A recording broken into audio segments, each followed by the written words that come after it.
రాష్ట్రానికి మరో ముప్పు పొంచి ఉందని భారత వాతావరణ విభాగం తెలిపింది. ఆగ్నేయ బంగాళాఖాతంలో నిన్న అల్పపీడనం ఏర్పడింది. ఇది పశ్చిమ వాయువ్య దిశగా నెమ్మదిగా కదులుతోంది. ఇవాళ వాయుగుండంగా, రేపటికి తీవ్ర వాయుగుండంగా రూపాంతరం చెందే అవకాశం ఉందని వెల్లడించింది. తర్వాత సోమవారం నాటికి నైరుతి పశ్చిమ మధ్య బంగాళాఖాతంలో తుఫానుగా బలపడుతుందని అంచనా వేసింది. ఇది తుఫానుగా మారితే మోంథాగా ఐఎండీ నామకరణం చేయనుంది. దీన్ని థాయిలాండ్ సూచించింది.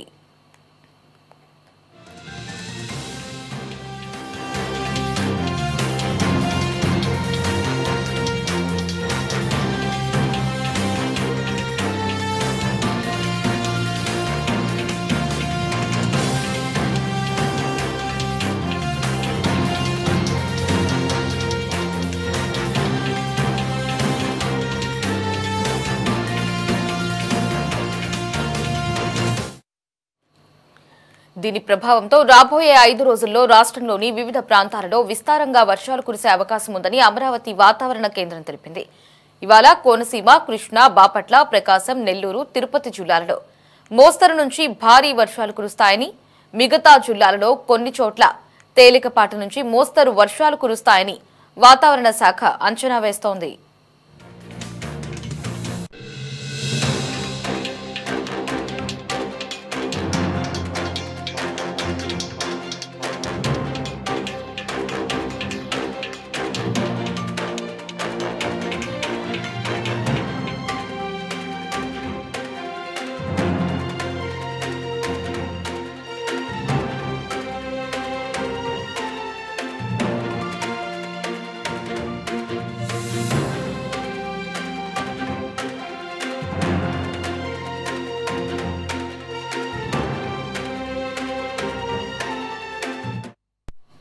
రేపు గుంటూరు, బాపట్ల, ప్రకాశం, నెల్లూరు, తిరుపతి జిల్లాలలో భారీ నుంచి అతి భారీ వర్షాలు, కాకినాడ, డాక్టర్ బిఆర్ అంబేద్కర్ కోనసీమ, పశ్చిమ గోదావరి, పల్నాడు, కడప, అన్నమయ్య, చిత్తూరు జిల్లాలలో భారీ వర్షాలు కురవచ్చని తెలిపింది. ఇక సోమ, మంగళవారాలలో దక్షిణ కోస్తా, రాయలసీమలో అక్కడక్కడ భారీ నుంచి అత్యంత భారీ వర్షాలు కురుస్తాయని అంచనా వేస్తోంది. ప్రజలు అప్రమత్తంగా ఉండాలని అధికారులు సూచిస్తున్నారు.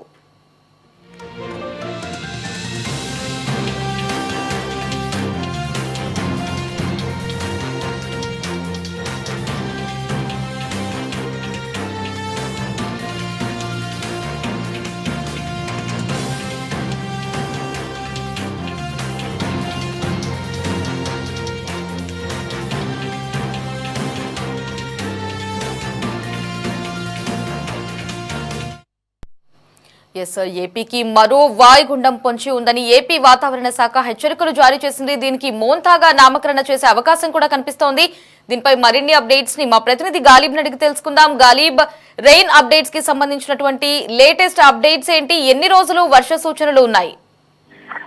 వరుసగా అల్పపీడనంతో ఆంధ్రప్రదేశ్ రాష్ట్రం ప్రస్తుతం భారీ వర్షాల పడుతున్న పరిస్థితి మనకు కనబడుతుంది. గత వారం రోజుల నుంచి చూసాము. ఇప్పటికే ఒక అల్పపీడనం చెన్నై వద్ద, ఇదితో తమిళనాడు వద్ద బలహీనపడి బయటికి వెళ్లిన పరిస్థితి ఉంది. అది అయినా సరే కొంత వర్షాలు పడుతున్నాయి. ఈ నేపథ్యంలో మరో అల్పపీడనం తీవ్రం బంగాళాఖాతంలోని ఆగ్నేయ బంగాళాఖాతంలోని కేంద్రీకృతమైనట్లుగా వాతావరణ శాఖ అధికారులు ప్రకటించారు. ఇవాళ వాయుగుండంగా మారనున్న అల్పపీడనం సోమవారం నాటికి తుఫానుగా మారే అవకాశాలు కనబడుతున్నాయి. దీంతో ఈ రోజు కోనసీమ, కృష్ణా, బాపట్ల, ప్రకాశం, నెల్లూరు, తిరుపతి జిల్లాల్లోని భారీ వర్షాలు కురిసే అవకాశాలు కనబడుతున్నాయి.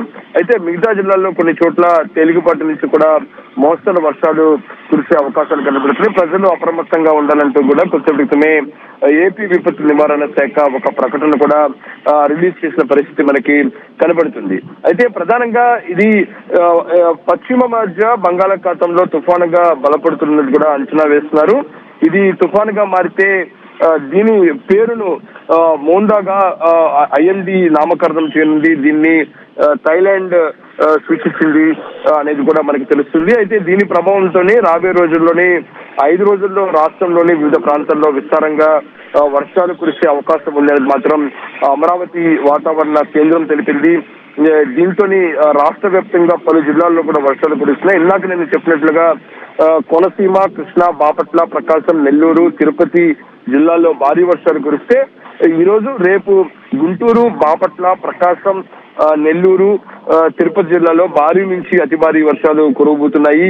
కాకినాడ, దాంతో పాటు డాక్టర్ బిఆర్ అంబేద్కర్ కోనసీమ జిల్లా, పశ్చిమ గోదావరి, పల్నాడు, కడప, అన్నమయ్య, చిత్తూరు జిల్లాలో భారీ వర్షాలు కురవచ్చని కూడా తెలిపింది. ఇక సోమవారం, మంగళవారంలోని దక్షిణ కోస్తా, రాయలసీమ ప్రాంతంలో అక్కడక్కడ భారీ నుంచి అత్యంత భారీ వర్షాలు కురుస్తాయని కూడా అంచనా వేస్తున్నారు. ప్రజలు అప్రమత్తంగా ఉండాలనే దానిపై కూడా ఇప్పటికే అధికార యంత్రాంగం దీనికి సంబంధించిన ప్రకటన కూడా రిలీజ్ చేసింది.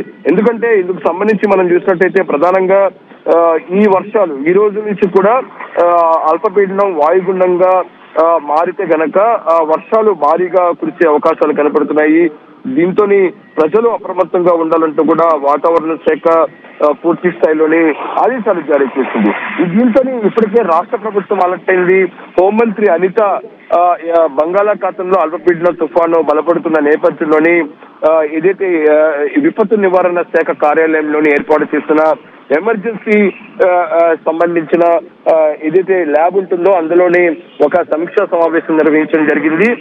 ఈ నేపథ్యంలోని ప్రజలను అప్రమత్తం చేశారు. దాంతో పాటు ప్రధానంగా అల్పపీడనం నైరుతి పశ్చిమ మధ్య బంగాళాఖాతంలో సోమవారానికి తుఫానుగా బలపడుతుంది అనే అంశాలను అధికారులు హోంమంత్రి దృష్టికి తీసుకెళ్లిన నేపథ్యంలోని ఎటువంటి ప్రాణ నష్టం జరగకుండా చర్యలు తీసుకోవాలంటూ కూడా హోంమంత్రి ఆదేశాలు జారీ చేయడం జరిగింది. ముందస్తు జాగ్రత్త చర్యలు పటిష్టంగా అమలు చేయాలనేది కూడా ఆదేశాలు జారీ చేశారు.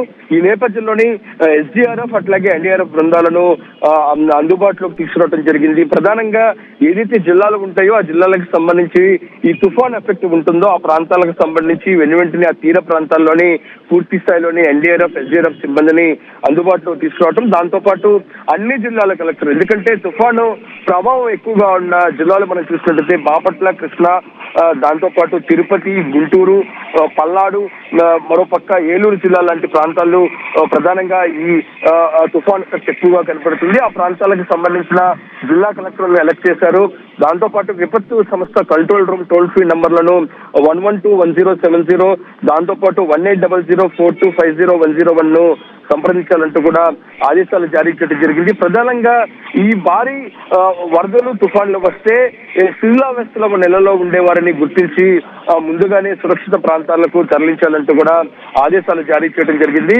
ఎక్కడైతే పునరావాస కేంద్రాలను ఏర్పాటు చేయాలో ఆ ప్రాంతాలను కూడా ఏర్పాటు చేయడం, దాంతో పాటు బలమైన ఈదురుగాలులు వీచేటప్పుడు చెట్లు, హోర్డింగ్ల వద్ద ఉండకండి అంటూ కూడా ఇప్పటికే వాతావరణ శాఖ నుంచి కూడా ఆదేశాలు వస్తున్న పరిస్థితి కనపడుతుంది. భారీ వర్షాలు కురుస్తున్నప్పుడు వీలైనంత వరకు ప్రజలు ఇళ్లలోనే సురక్షితంగా ఉండాలంటూ కూడా ఆదేశాలు జారీ చేయడం పరిస్థితి ఉంది.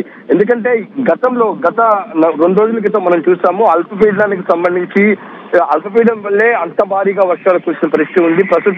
అల్పపీడనం వాయుగుండంగా మారితే మాత్రం దీన్ని ప్రభావం చాలా తీవ్రంగా ఉండే అవకాశం ఉన్నట్లుగా వాతావరణ శాఖ అంచనా వేస్తుంది. ఈ నేపథ్యంలోని సోమవారానికి ప్రస్తుతం ఉన్న అల్పపీడనం తుఫానుగా మారుతున్న నేపథ్యంలోని ఈ తుఫాను ప్రభావిత ప్రాంతాలకు సంబంధించిన జిల్లా కలెక్టర్లను ఎలక్ట్ చేయడం జరిగింది. భారీ నుంచి కూడా అతి భారీ వర్షాలు మరో 4 రోజుల పాటు ఆంధ్రప్రదేశ్ రాష్ట్ర వ్యాప్తంగా పడే అవకాశం ఉన్నట్లుగా వాతావరణ శాఖ ప్రకటించింది. ఎస్ గాలిబ్, ఏదైతే తుఫాను రాబోతోందో అది ఈ ఏడాదిలో రాబోయే అతిపెద్ద తుఫానుగా అయితే వాతావరణ శాఖ హెచ్చరికలు జారీ చేసింది.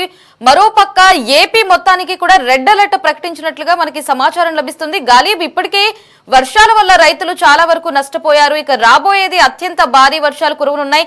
సో రైతులకు ఎటువంటి సూచనలు చేశారు? అలాగే ఇటు మత్స్యకారులను కూడా ప్రభుత్వం ఏ విధంగా ఆదుకోనుంది?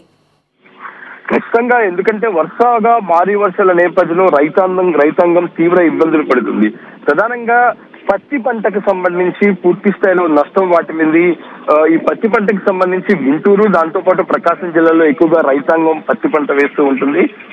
ఆ ప్రాంతాలకు సంబంధించిన రైతులు తీవ్రంగా నష్టం వాటిల్లిందనేది కూడా వాపోతున్నారు. ఇప్పటికే ఆయా నియోజకవర్గానికి సంబంధించిన ఎమ్మెల్యేలు, వ్యవసాయ శాఖ అధికారులు ఆ ప్రాంతాలను పరిశీలించి ప్రభుత్వానికి కూడా నివేదిక అందజేస్తున్నారు. ఖచ్చితంగా తమను ఆర్థికంగా ఆదుకోవాలంటూ కూడా వాళ్ళను వేడుకుంటున్న పరిస్థితి కనపడుతుంది. ఎందుకంటే మనం చూస్తుంటాము జూన్, జూలై ప్రాంతంలోనే ఏదైతే ఇందుకు సంబంధించిన పొలాలకు సంబంధించిన నాట్లు వేస్తారు. నాట్లు వేసి జనవరి నాటికి పంట చేతికి వస్తుంది. ఈ మధ్య కాలంలోని పంట ఎదుగుదల ఉండే అవకాశాలు ఉన్నాయి. ఈ మధ్యలో వరుసగా వర్షాలు వర్షం, దాంతో పాటు ఈదురుగాలులు, తుఫాను వల్ల భారీగా నష్టం వాటిల్లే అవకాశాలు నేపథ్యంలోని పూర్తిగా వ్యవసాయ శాఖ అధికారులు, దాంతో పాటు రాష్ట్ర ప్రభుత్వం కూడా రైతాంగానికి సంబంధించి పూర్తిగా ఆదుకుంటామంటూ కూడా ప్రకటన రిలీజ్ చేసిన పరిస్థితి కనబడుతుంది. ఇంకా మరోపక్క మత్స్యకారులకు కూడా ఇదే పరిస్థితి కనబడుతుంది. వరుసగా వరదలు, వర్షాల నేపథ్యంలోని వాళ్ళు కూడా మత్స్య సంపదకు సంబంధించి కూడా వేటకు వెళ్లే పరిస్థితి లేని పరిస్థితి ఉంది. ఈ నేపథ్యంలో వాళ్ళు కూడా ఇప్పటికే రాష్ట్ర ప్రభుత్వం, దాంతో పాటు వాతావరణ శాఖ ఆదేశించింది. ఎవరైతే మత్స్యకారులు ఉంటారో ఈ వరద తుఫాన్, ఎందుకంటే అల్పపీడనం కంటే అది తుఫాన్ గా మారుతున్న నేపథ్యంలో మరింతగా వేగంగా దూసుకుపోయే అవకాశాలు ఉన్న నేపథ్యంలో ఖచ్చితంగా ప్రజలు, దాంతో పాటు మత్స్యకారులు వేటకు వెళ్ళొద్దు అనేది కూడా ఆదేశాలు జారీ చేయడం జరిగింది. ఎవరైతే వేటకి ఇప్పటికే వేటలో ఉన్నారో సముద్ర మధ్య ప్రాంతంలో వాళ్ళు వెంటనే రావాలంటూ కూడా ఇప్పటికే ఆదేశాలు జారీ చేశారు. మొత్తానికి ఇప్పుడు వచ్చే తుఫాను మాత్రం చాలా తీవ్రమైన తుఫానుగా రాష్ట్ర ప్రభుత్వం భావిస్తుంది. ఎందుకంటే ఈ సీజన్ లోనే అతిపెద్ద తుఫానుగా మారే అవకాశం ఉన్న నేపథ్యంలోని ఖచ్చితంగా ఆయా జిల్లాలకు సంబంధించిన కలెక్టర్లను, ఆ రెవెన్యూ అధికారులను కూడా ఎలక్ట్ చేశారు. ఖచ్చితంగా వరద తీవ్రత, దాంతో పాటు తుఫాను నేపథ్యంలో ప్రాణ నష్టం, దాంతో పాటు ఆస్తి నష్టం రాకుండా ముందస్తు చర్యలు మాత్రం రాష్ట్ర ప్రభుత్వం తీసుకోవడం జరిగింది. ఇప్పటికే ఏదైతే విపత్తు నివారణ శాఖలోని ఒక అత్యాధునిక టెక్నాలజీని రాష్ట్ర ప్రభుత్వం అందుబాటులోకి తీసుకురావడం జరిగింది. హుద్దూద్ తుఫాన్ తర్వాత దీన్ని రాష్ట్రంలో తొలిసారిగా సీఎం చంద్రబాబు అమల్లోకి తీసుకొచ్చారు. ఈ జిఎస్ ల్యాబ్ ను కూడా అందుబాటులో తీసుకోవడం జరిగింది. జిఎస్ ల్యాబ్ ద్వారా ఎక్కడైతే వర్షాలు, వరదలు, తుఫాను లాంటి వరద ఏదైతే ప్రకృతి విపత్త పరిస్థితులు వస్తాయో వెంటనే వాటిని కనుగొనేది కూడా పూర్తి స్థాయిలో అక్కడ ఒక టీం కూడా పనిచేస్తుంది. మరోపక్క ఏదైతే విపత్తు నివారణ శాఖ కార్యాలయంలో కూడా ఒక టాస్క్ ఫోర్స్ టీమును కూడా ఏర్పాటు చేయడం జరిగింది. ఎప్పటికప్పుడు పరిస్థితిని సమీక్షించడంతో పాటు దాన్ని ఆర్టీజీఎస్ ద్వారా అనుసంధానం చేసి రాష్ట్ర ప్రభుత్వానికి, దాంతో పాటు అధికారులకు ఒక సమాచారం కూడా అందిస్తున్నారు. మరోపక్క వర్షాలు భారీగా పడే చోట, దాంతో పాటు ఉరుములు, మెరుపులు వచ్చే చోట ప్రజలకు వెంటనే మొబైల్ మెసేజ్ ద్వారా సమాచారాన్ని మాత్రం అందిస్తున్నారు. ఓవరాల్ గా ఇప్పుడు వచ్చే తుఫాను మాత్రం సోమవారానికి మరింత తీవ్రతరమయ్యే అవకాశాలు ఉన్న నేపథ్యంలో ప్రభుత్వ యంత్రాంగం ప్రజలను అప్రమత్తం చేసింది. ఆ జిల్లా కలెక్టర్లు కూడా ఎప్పటికప్పుడు సమాచారాన్ని అందిస్తుంది. Thanks for the updates.